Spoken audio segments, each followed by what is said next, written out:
Hey guys, this is Jay Patel from MyFitMed.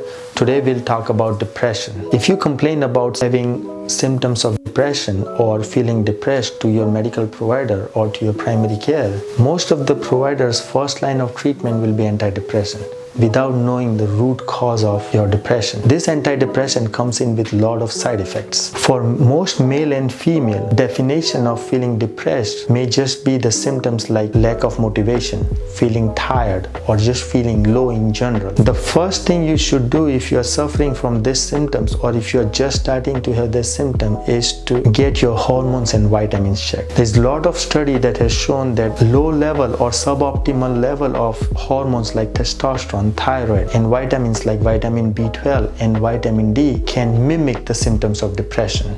So optimizing these hormones and vitamins will improve your self-confidence, improve your overall energy. Optimizing hormones and vitamins not only improve your mental symptoms but also improve your physical symptoms. It helps you lose weight.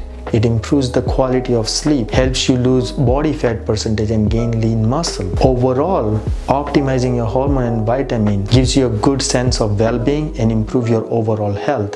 So if you are suffering from any of those symptoms, make sure you try to find or ask your doctor to try to find a root cause if there is any and optimize that before starting an antidepressant medication. If you have any question, give us a call and subscribe and like for more videos.